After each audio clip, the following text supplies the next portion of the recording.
উদযাপন সমিতিগত ক্ষমতা বিনম্রভাবে অনুরোধ জানিও। ধন্যবাদ।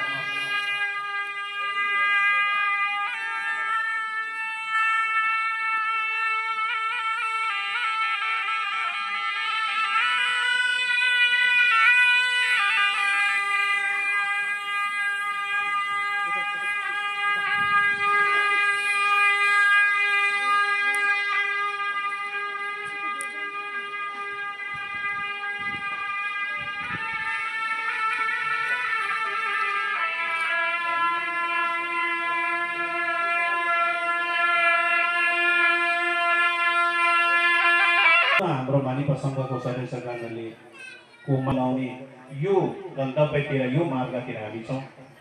हामी मानिपा सङ्घ उहाँको दीर्घायुको पूजा हामीले दीर्घायुको कामना गर्नुपर्छ। उहाँको सधैँ स्याप्टेन उहाँको सधैँ एउटा पूजा हुन्छ, उहाँको एउटा पढ्ने हुन्छ, स्याप्टेन छ, त्यो चाहिँ बताएको छ।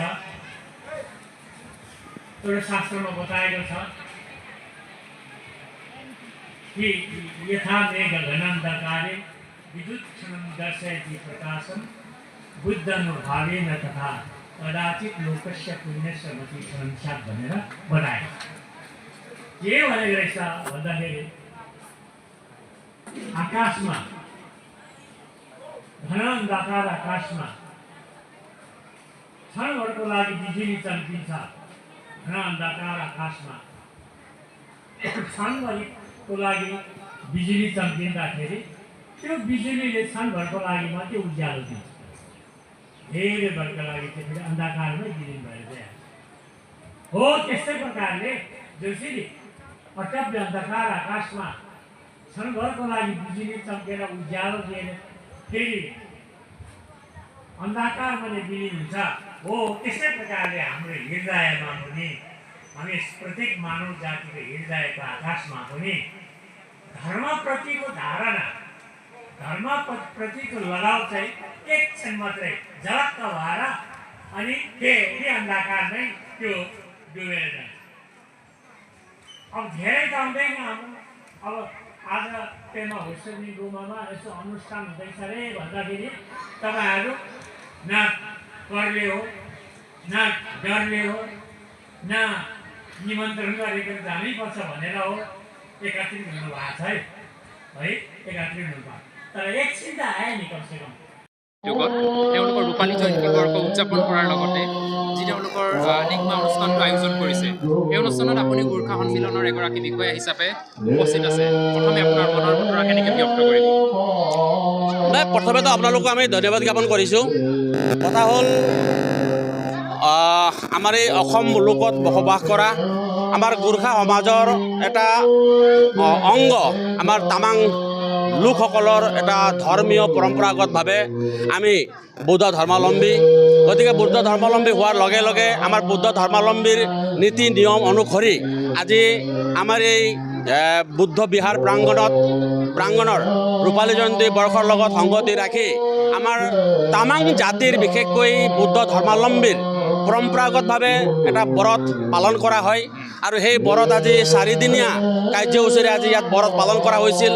আৰু ব্ৰত অনুষ্ঠানত আমাৰ বহু মানে প্ৰায় 500 পুৰুষ মহিলাই আমাৰ সেই মৌন ব্ৰত পালন কৰি ধাৰণ কৰি কিনে আজি তেখেতসকলে আজি ইয়াত গুৰুৰ পৰা যি আমাৰ মহাগুৰু ইয়াত আহিছে, মহাগুৰুৰ পৰা তেখেতসকলে আশীষ লৈছে আৰু আমাৰ ধৰ্মীয় পৰম্পৰাগতভাৱে আমাৰ এই বৰতটো বহুত ডাঙৰ বৰত বুলি ভবা হয়, যিটো বৰত আমি 24 ঘণ্টাৰ মূৰত আমি একো নোখোৱাকৈ মাত্ৰ আমি লঘু আহাৰ হিচাপে মানে লঘু আহাৰ হিচাপে এসাঁজ আমি 24 ঘণ্টা এসাঁজ মানে কিবা এটা খানা খাই আমি বৰত পালন কৰা হয়। আমাৰ এই বৰতত বিশেষকৈ আমি যিটো সময়ৰ পৰা পালন কৰোঁ সেইটো সময়ৰ পৰা আমি থু পৰ্যন্ত আমি গিলিব নহয়, তেনেকুৱা ধৰণৰ কঠোৰ এটা বৰত ইয়াত পালন কৰা হয়। আজি সেই কঠোৰ বৰত পালন কৰি আজি তেখেতসকলে ইয়াত আশীষ লৈ আছে।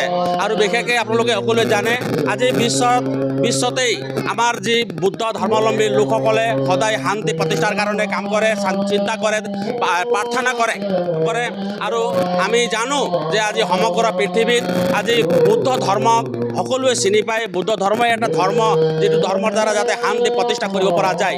গতিকে সেইকাৰণে আমি ভাবোঁ আজি অসম মূলত বসবাস কৰা আমাৰ বিভিন্ন জাতি জনগোষ্ঠীৰ ভিতৰত অন্যতম জাতি হিচাপে আজি তামাংসকলেও আজি গঢ় লৈ উঠিছে, তামাংসকলেও পৰিচিত হয়। গতিকে তামাংসকলৰ সুকীয়া ধৰ্ম, ভাষা, সাহিত্য, কলা, সংস্কৃতিৰ পৰা আৰম্ভ কৰি আমাৰ সকলোখিনি আমাৰ তামাংসকলৰ নিজস্ব মানে হেৰিবিলাক আছে। গতিকে আমি ভাবোঁ যে আজি বিভিন্ন জাতি জনগোষ্ঠীৰ ভিতৰত তামাংসকলো এটা সিংহৰ দৰে থকা এটা মানে গৰিষ্ঠ সংখ্যক এটা জাতি হয়। গতিকে তামাং জাতিৰ যিকোনো নীতি পৰম্পৰা বা সংস্কৃতিয়ে হওক বা ধৰ্মৰ ক্ষেত্ৰতেই হওক আজি তামাংসকলে সদায় এই ধৰ্মক সদায় আগবঢ়াই লৈ আহিছে আৰু আমি সকলো প্ৰকাৰৰ আমাৰ নীতি নিয়মবিলাক আমি পালন কৰি আহিছোঁ। আৰু বিশেষকৈ আৰু এটা কথা আছে, আজি আমি তামাংসকলৰ যিটো নীতি নিয়ম আছে সেইখিনি পালন কৰাৰ উপৰিও আমি যে সকলো মিলি যে মহাজাতি গঠবন্ধন যিটো হৈছে গোৰ্খা সমাজ, আমি সেই গোৰ্খা সমাজৰ লগতো তামাংসকলেও আজি তেখেতসকলেও আজি ওতঃপ্ৰোতভাৱে জড়িত থাকি গোৰ্খা সমাজক যেনেধৰণে আগুৱাই লৈ যাব লাগে তেনেধৰণে সহায় আজি তামাংসকলেও কৰি আহিছে।